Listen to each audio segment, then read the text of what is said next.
Good evening, ladies and gentlemen. Welcome to the Historic Preservation Commission meeting of Tuesday, May 3rd.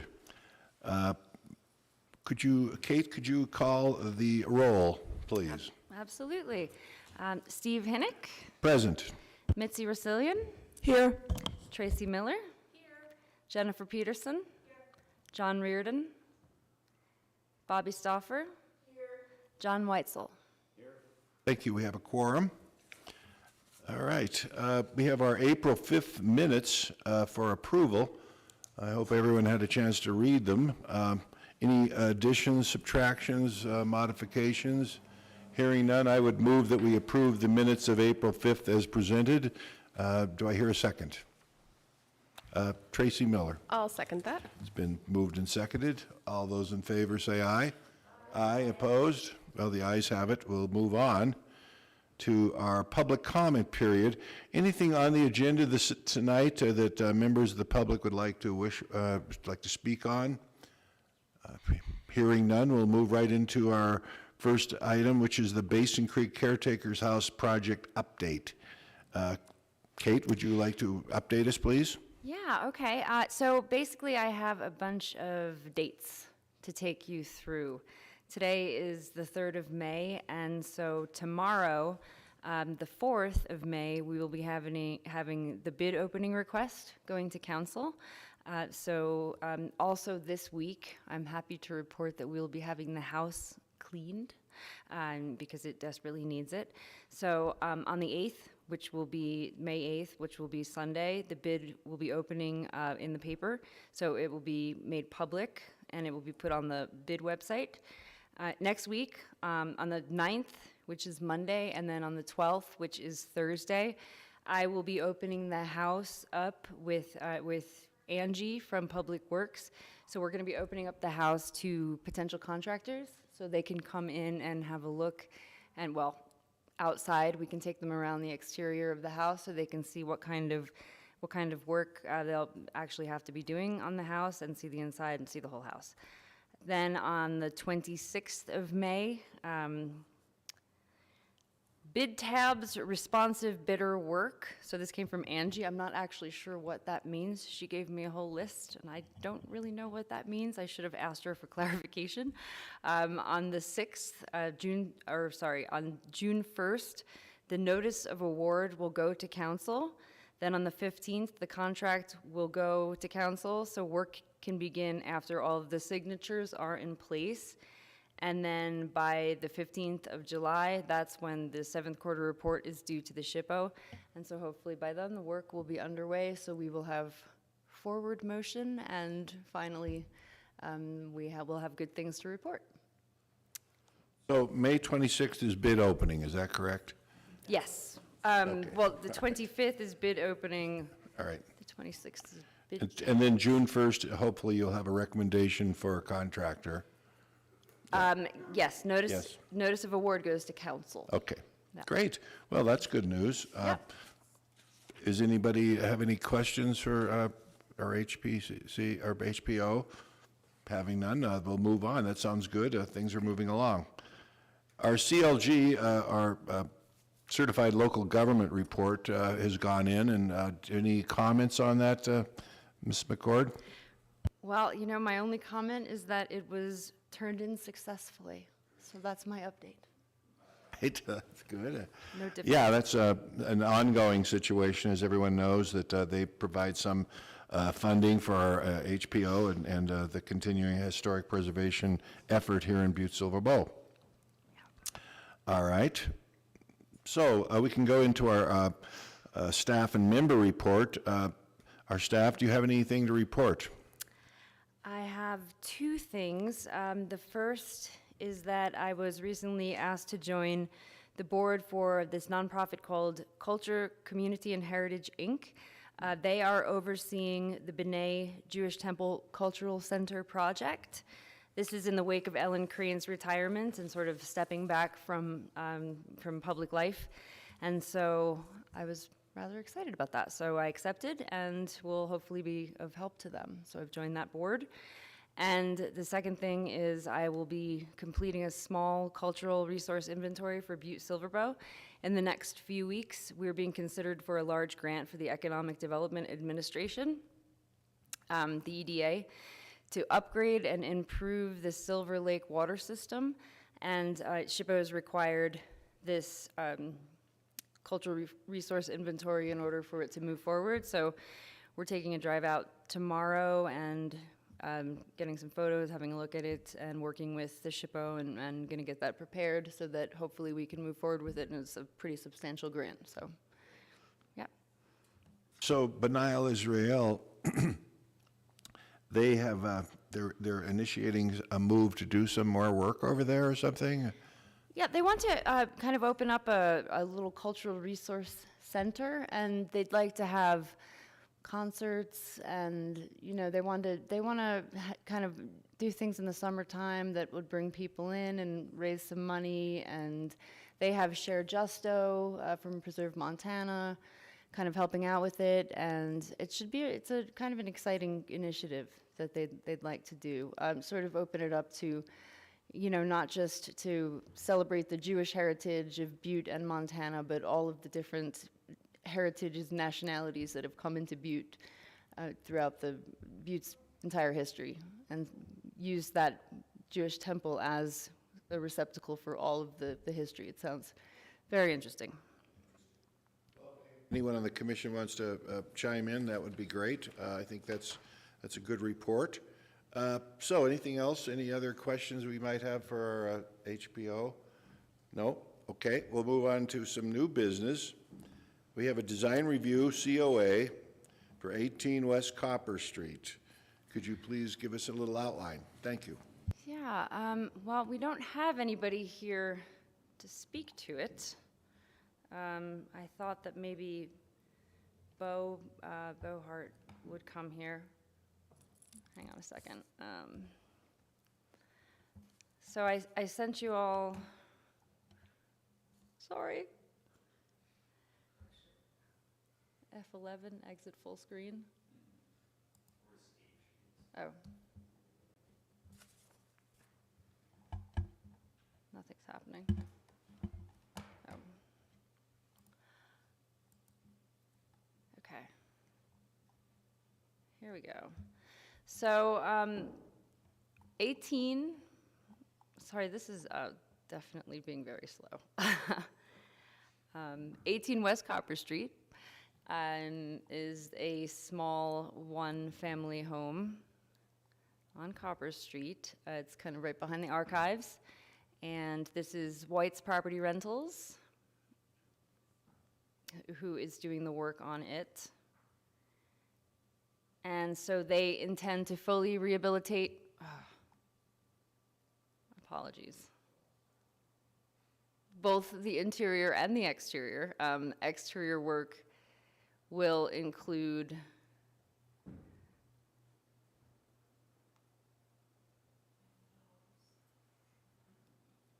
okay.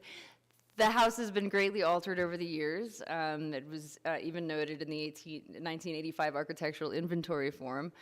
One great thing that they're doing is they're spending quite a bit of money on 10 Pella pine windows. The windows are really nice. I gave you some examples of the windows in your packets. So the replacement windows will be of really good quality.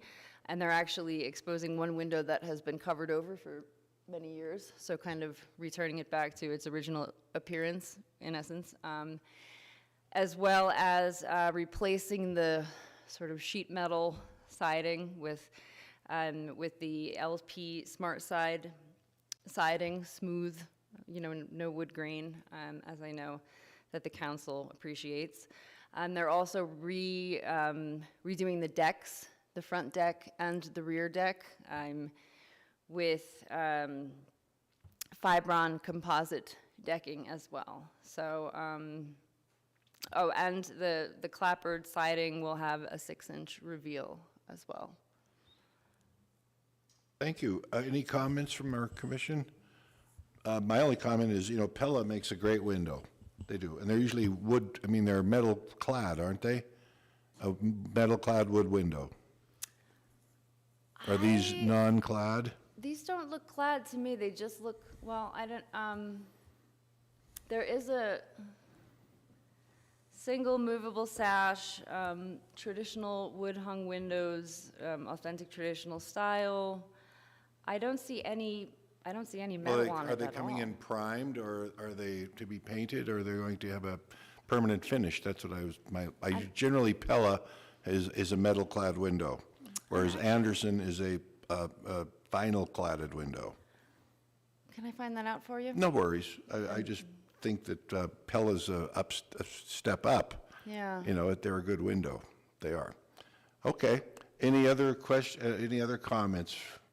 Mitzi, do you have anything? No, I'd like to make a motion that we approve the recommendation of the Historic Preservation Officer regarding 18 West Copper Street. Do I hear a second on that motion? John Weitzel is seconded. Any discussion on the question? Therefore, all those in favor say aye. Aye. Opposed? The ayes have it. Good luck, and I hope the project turns out well. Thank you. I can find out about those windows for you. But I believe Pella is a metal-clad window, which, you know, they're excellent. So we have a COA, not a DOA, a COA for 644 West Galena Street. And could you go through this one for us, Kate, please? Yes, I can, and actually, we have Stella Capoccia here as well. We have the property owner here, and she could help me out with this one, to speak about it as well. Please come forward, tell us your name and your address, and we'd love to have you into the program. Sure, this is, so Stella and Bill, many of you know me as Stella Capoccia, Stella Henney, Bill Henney. We're the property owners, partners in crime. And I was on the SARTA board for 6 years with Mitzi. I don't know if that tells you anything, but. Can you hear? Okay, there you go. So we put in a proposal for assistance with the casings and sills for 644 West Galena. There are 40 of them that we are looking to rehab and restore. We're looking to restore the material, or the sills and casings where possible, and then replace in kind for the ones that cannot be restored. So you can see here the sill is sandstone. It looks as though the sandstone was cut into existing brick. So our hope is to replace it with brick. Question here. Sure. Is this a piece of wood that was covering the original sandstone? Or is that a wood sill, total wood sill? That actually is the sandstone, sorry. It looks like a board on top of it, at least Mitzi picked that up. Well, that one might be, there's another one, I think, in the photos that showed some wood that had been applied over it, and that's okay. You're thinking of replacing all those with brick, right, a roll-lock brick? Unless they can be restored to their original quality with a composite. Right, and it's difficult. I know that the Art Chateau had replaced and repaired some of their sandstone. It's a very malleable material that you can, get a compound to do it. There is some other options as well. I've done some where I put a acrylic coating over them, kind of like a drive-it material that looked pretty authentic. But if indeed the sandstone is going to be replaced with the roll-lock, those roll-locks have an exposed mortar joint. So I would suggest doing a water proofing on the horizontal sills so that you don't get any penetration that way.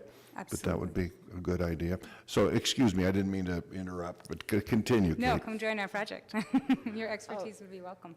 And that's pretty much the goal, that, the plan B would be if they're irreparable, if we get into it and we feel like it's just going to be a bigger more material for repairing than it would be for replacing. And the replacement material would be, so long as we can get our hands on them, brick. If you look, some of the brick has actually been cut into, so our thought is that brick was the original material.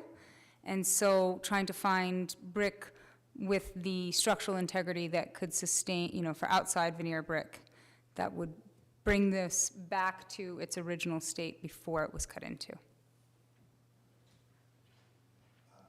All right, so there's, how many of these sills did you say you were going to do, 40? The specific sandstone sills, I believe there are 6, but there are, we are also looking to rehab the sills and casings of others around the building. When you say casings, you're talking about the wood casings that are around the windows? Some of them are spongy. You can put your whole finger into some Yeah. of them in some cases. And some of them are actually in quite good condition. It depends on whether or not they had some protection from the elements. Some of them have actually been replaced, but we'd like to go through and check them all and make sure that they're all at the same level of, they've all had the same level of care, so they're not in different stages of degradation. My only suggestion would be that you would back prime those as well. Prime them on both sides when you do put them in. It will help with the longevity of them. So, okay, continue. Is this, that's about it, isn't it? That's about it. So we want to Okay. make sure that we back prime the windows and, I had a pen when I walked in. Okay. Now we still have pens in, y'all. So back prime the windows. And then what did you say? What did you recommend with, if we, The silicone, a waterproofing that breathes, yet it repels water. And I've done that on a lot of these historic buildings, on these sills that, you're going to get water buildup on them, and it lets the brick breathe, but it keeps the water, it lets the water shed. So I would suggest doing something like that to ensure that the work you do is going to last. And I think, as Mitzi has indicated on many times, having the right mortar mix is important. Isn't that right, Mitzi? Yeah, I didn't want to break in the middle of, you had something that you wanted to add to this, Kate, before we got into our comments, but I will, I guess, because the chair asked me if I had some comments, and that is, so I don't know whether or not you're trying to find and use soft red brick in your replacement, or if you have some other idea if you're going to use modern brick. And so the comment regarding mortar mix is important. If you're going to use soft red brick, it has to have a lime-based mortar that matches in color and the same joint thickness as the existing. However, if you're going to use modern, which maybe you'd like to, but it can't be wire struck because everyone will see that it's wire struck, and so it has to be smooth face, or it is just going to be a sore thumb in that regard. And so it would have been nice if we knew which one you're going to use, because it's kind of hard to make, because we're essentially conditioning your request. So maybe you can give us some idea whether or not you are going to try to find soft red brick and use a sealant that Steve recommended, or you're going to promise to use non-wire struck brick in your project. thank you. And I too wish I had it's not, like many projects in Butte, it's not until you start to unpack it before you realize what you need. And so it's really nice to have it hand in hand, but as long as we know the either or, I believe we may have some soft red brick on hand from the building that we could use from its original, we've saved along the way. And that would be our first, as long as the bricks are in good condition. And then we would make sure that it will not be wire. If I wrote down wire strung. It's called wire struck. STRUCK? Yeah, so it's, modern brick has that, well, maybe not modern brick now, but when I was a kid, it was, it had wire marks all along the side. That's how they cut it, the Okay. sides of the brick, and so that wire struck is already clear. So I just want to add one more thing, that is, the brick color is important, because, like you said, if you have soft red brick, then you can use any soft red brick that was made in this community, because even though it's slightly different color, it falls within the realm. If you buy modern brick, that color has to essentially match the brick that's on your building, and so that would be another condition I would like to see Okay. in that regard. And we too would like our building to be as uniform as possible, so I can bring you the brick before we use it. And I do have one more thing to say, because it never ends.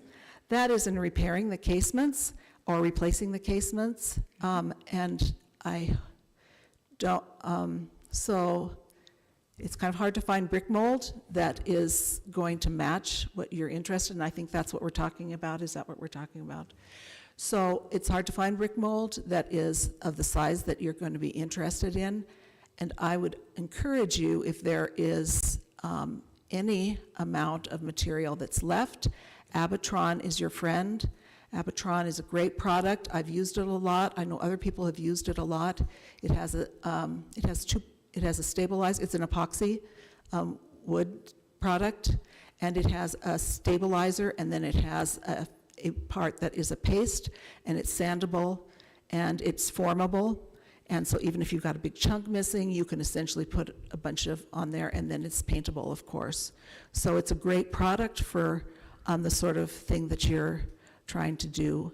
And so I think, again, we would like to, because it's going to be hard for you to find the brick mold, I think that you need, that I would, when I make the motion, I will have it conditioned on some of the things that I just talked about, unless you want to address them right now and let me know why you wouldn't want that condition on yours.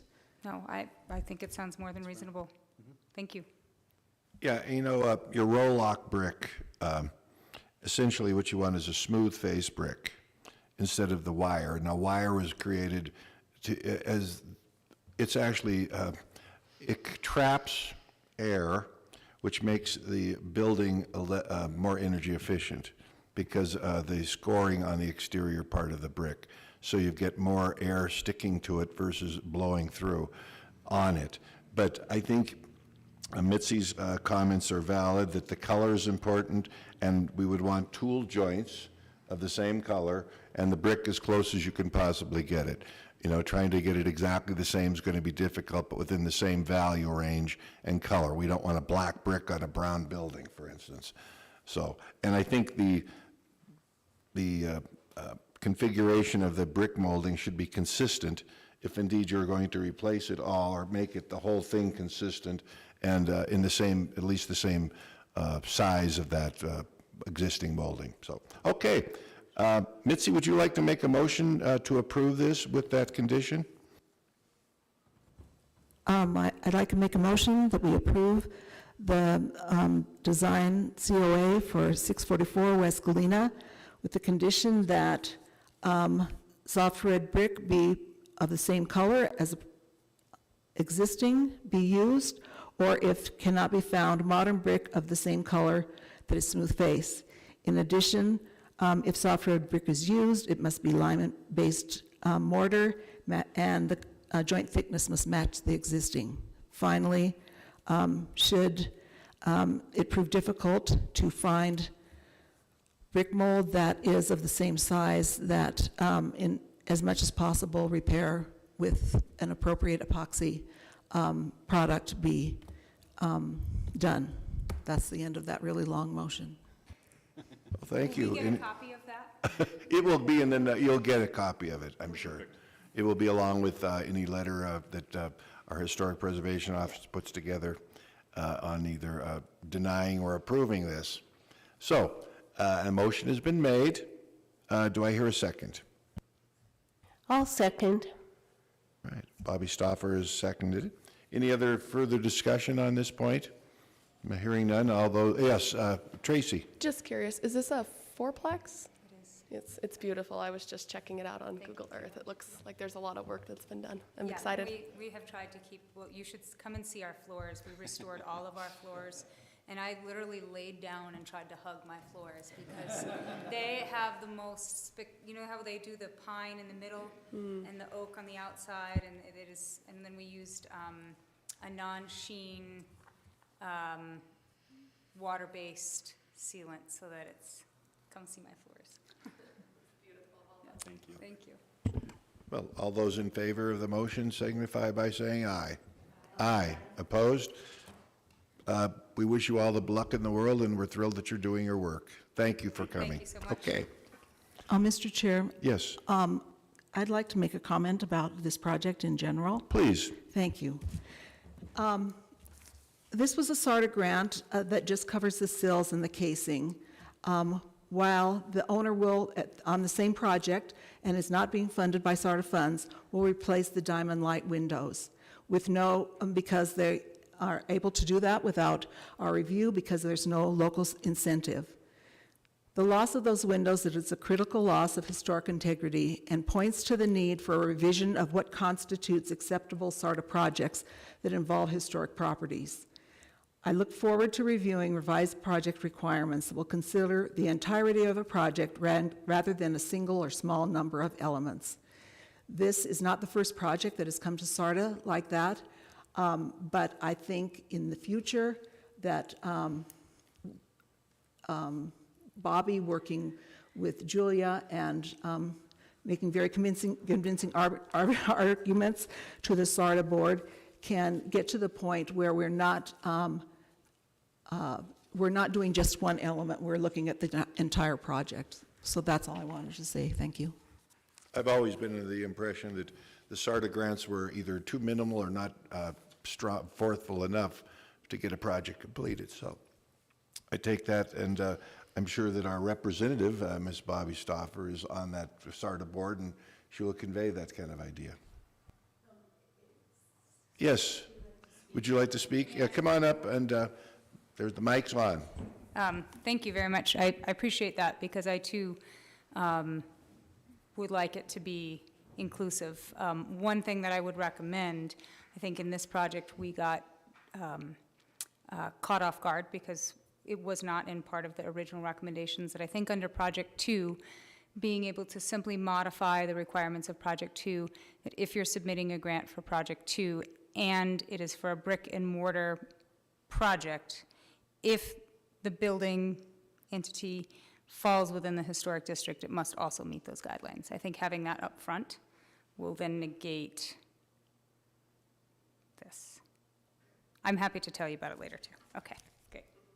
Thank you very much. Thank you. All right. You could, why don't we turn that mic off over there? Thank you, sir. That's it. Beautiful. Okay.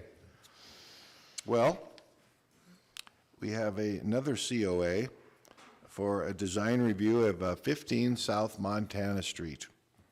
Kate, would you review that with us, please? Yeah, so this is the Eagles Club, and I believe you've already looked at this, but you did not look at the doors because you didn't think that the doors were part of the project. So when you had originally looked at it, so the text from the scope of work of the original contract read that both entry doors, including the original transom with dental molding detail typical for this neoclassical facade, they thought were going to be replacing both of the doors as part of this SARTA grant. So this has actually changed. They decided that they were going to keep the south door, which is actually the door which is the entrance to the residential area, the upstairs portion, and that's an original door to the building itself. And the north door, sorry, I don't want to move this because it's turned out to be quite a disaster. I will do PowerPoint from now on. Let that be a lesson to me. And so here is that north door, this white one here. Overshot it. These are the two doors, and it's pretty obvious which one is the original and which one is the not original door.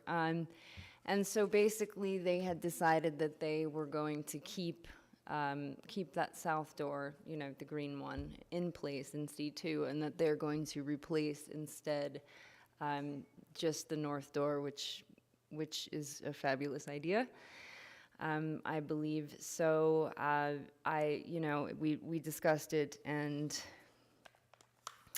I spoke with the DeLongs and Missy, who's I guess the sister of Jennifer DeLong several times regarding the design of the door, and I don't know if this is a little premature to bring to you. I actually spoke with the previous HPO and asked her if she thought it was maybe too premature to bring to you, and she said, "Well, just bring it to them." So she's intending on contracting the SSS Building Center here in Butte to design a custom door that will fit those specifications, that matches in style and appearance to the residential door to the south, a paneled wood door with a half light.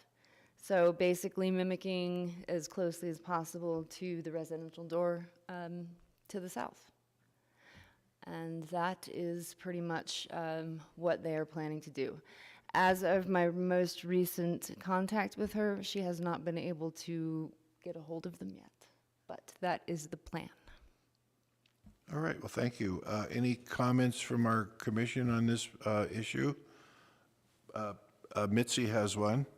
I like the idea of a paneled door with a half light for the replacement for the paneled one, but that's not what the COA says. It says with something that's compatible of the historic period or something like that. And to me, I don't know, that leaves a lot of flexibility.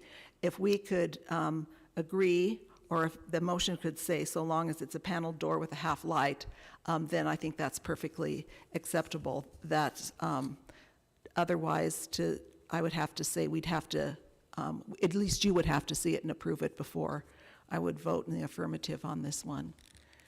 Yeah, and I think from my experience, these half-light doors, panel doors are fairly common.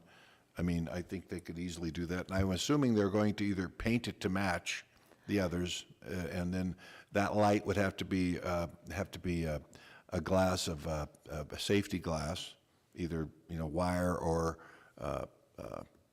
annealed glass that would not be shatterproof. It would be shatterproof essentially. Well, I think it's great. I would move that we approve this COA for the replacement of the north door to be constructed with a half-light and panel door to be painted to match as per the applicant's wishes, as intent, that's their intent, and that's what we would expect to be done. Do I hear a second upon that? I'll second it. Thank you, Tracy. So it's been moved and seconded. Any other clarifications on this? So we have the half light with safety glass, panel down below, appropriate hardware, and painted to match. And I think that's the motion. So all those in favor say aye. Aye. Opposed? All right.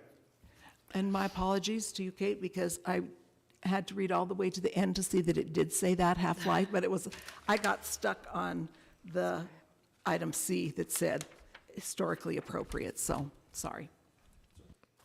It's probably, nowadays it's an 1 3/4 inch door is what you want. It's a little heavier than your standard residential 1 3/8 door, so I would hope they're doing that too. And the appropriate hardware.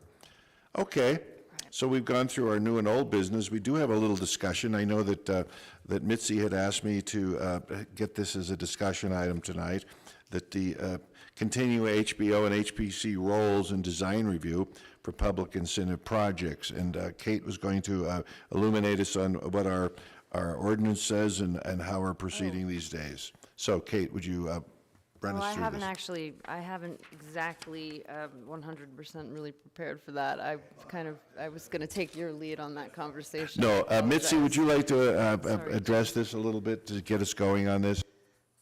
So there was, this stemmed from the fact that on the last URA meeting, there was an exterior improvement that was not reviewed by the Historic Preservation Officer nor brought to us for review.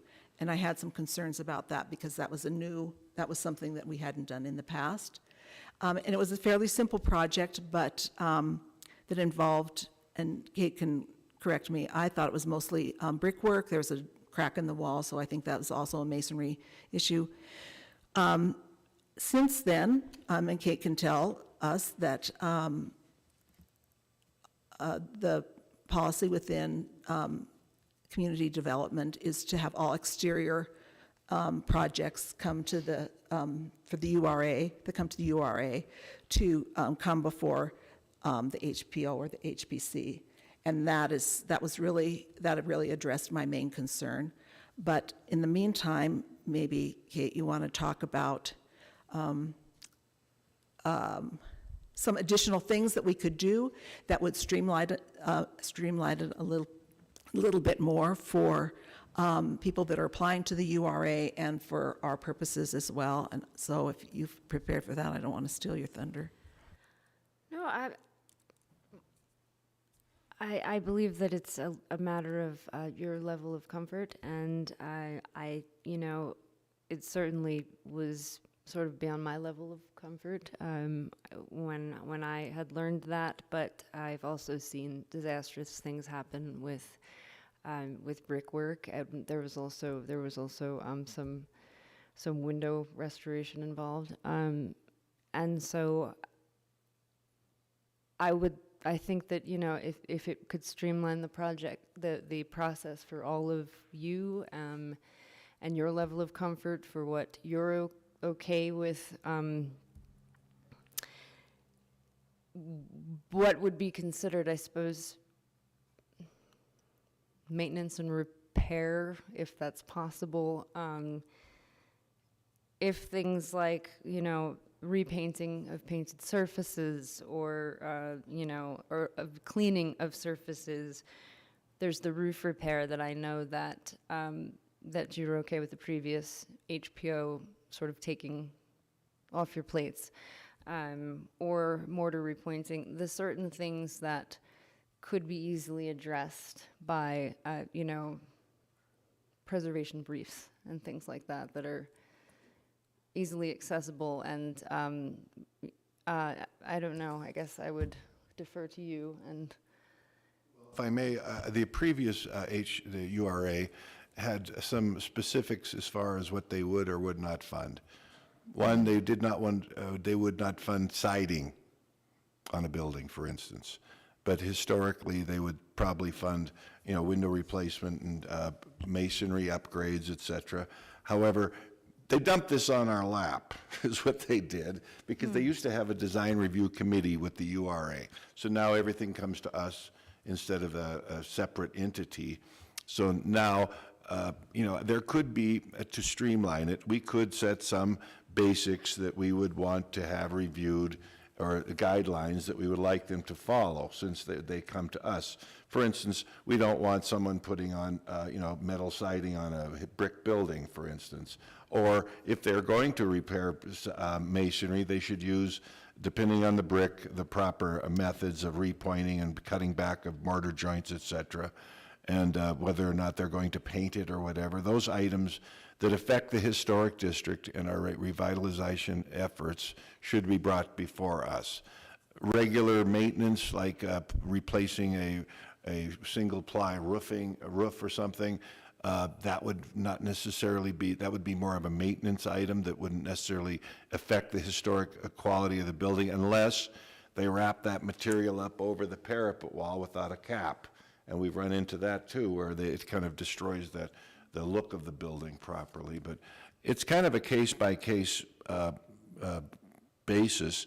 But I think what rose a red flag with Mitzi was they weren't even considering any remedial passing the torch on to us for any review, even, which is kind of unusual because they always do. So I think, for me, some of the stuff is fairly petty. Other things are pretty important moving forward. But as you know, all these little details add up to something either good or bad. They can destroy things that way too. And I'd like to hear any other discussion on this item from the commission. Anybody else have anything to say? John, anything? I'm just listening, trying to absorb it right now, so. You're the sign guy. I mean, you know, some of these old signs, you know, what are they going to do with that M&M sign? I don't know. Anyway, Mitzi, you have some.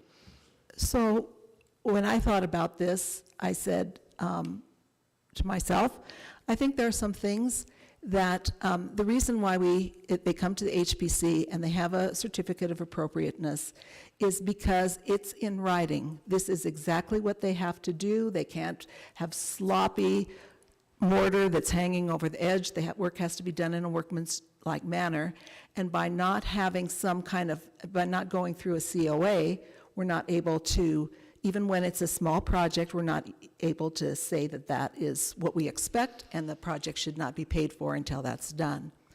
So it occurred to me that the Historic Preservation Commission may want to assign some powers to the HPO that we have never done before, and that is to essentially do something on a simple project, a very simple project, assign the possibility of preparing what would be a modified certificate of appropriateness. And the modified certificate of appropriateness would be, for example, in the one that was on Granite Street where this whole issue came up, the window repair, that's a separate, for right now, I don't really want to talk about window repairs other than in the context of the HPC review, so it would say the same thing which we say every single time. It has to be soft red brick that is replaced, it has to be lime-based, it has to be all of that. And so when something was just a brick repair would come to the URA, that we would authorize by motion, which we cannot make tonight, by motion, that the Historic Preservation Officer prepare a modified certificate of appropriateness on that particular issue. It would be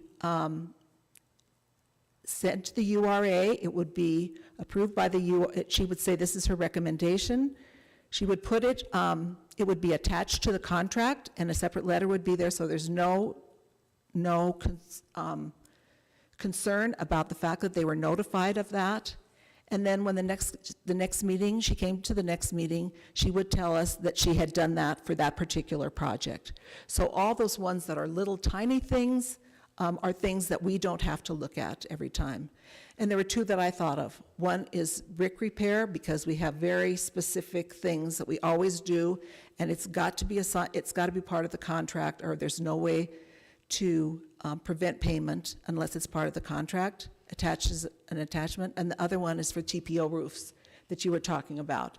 And so we have, for the long time, said you can't take the TPO and you can't push it over the top because essentially it starts to damage the parapet wall. And so long as it was a TPO replacement and it had the clause that said, we have approved time and time again, that says you can't have, what do they call those damn bars? Oh, well, there's bars that hold that. Yes. It's flashing, essentially. It's a bar that holds the TPO against the parapet wall. Right. So Now, it can't be on the outside, so. It cannot be on the outside, and it, side of the parapet wall if they didn't bring it all the way up. I know that a couple that I've done, I've put plywood along that parapet wall so they could attach it better, then a metal cap over the top of that. So, I mean, there's various ways to do it if they, could look at it right. But I know what you're saying. We don't want to see a bunch of TPO dribbling over the edge of Right. these historic buildings. We'd like to see, if they are going to bring it up over the top and fasten it to like a wood nailer on top, that has to be covered with a cap, I would think. Yeah, so in a way, it's like the brick is following the Secretary of the Interior standards. Isn't that? it is, and we, because people don't know, when we tell them, follow the Secretary of Interior standards, they say, what? So essentially, it's uses, what we would, under this thing going forward, what I'd like to see is that we have, that the preservation officer prepare the standard language that would be every time somebody was doing it for those two instances, and if there's others, we can talk about those, but those are some of the most common ones. It would not come to us, it would only be informative to us, but that approval could be made right there instead of for the applicant having to wait for the next meeting. And of course, as I said before, this has to go, it would have to be a motion that is made at the next meeting because we're just under discussion right now. But that is what I thought. It's similar to what we do, and I don't know if Kate is aware of this, but somebody who wants to tear down a garage in the back of their house, or they're trying to do things like that, we've let the HPO have leeway to approve those things or disapprove based upon that they're not a primary building or whatever. But we don't necessarily need to see those all the time, but generally we like to hear a report about what happened, that's all. So I think, isn't that sort of similar to what we've done before? So I think that's a great idea, and I would suggest that if you had any specifics or further specifics for our HPO, that you could get together and maybe, if the commission doesn't feel adverse about it, we could put that together maybe for our next meeting. Okay. Okay. All right. John? Yeah, now that you got me going here, I just got one quick question, and, oh, it's not on?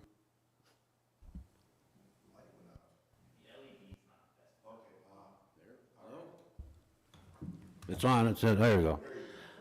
Anyway, I got a quick question. I know this never came in front of us for any funding or whatever, but right across the street here where Vaserovich and Ross Richardson used to have their law apartment, and whoever the property people in there right now, they put up these awnings, and it's a corrugated metal, and it's black, and I find it quite ugly myself.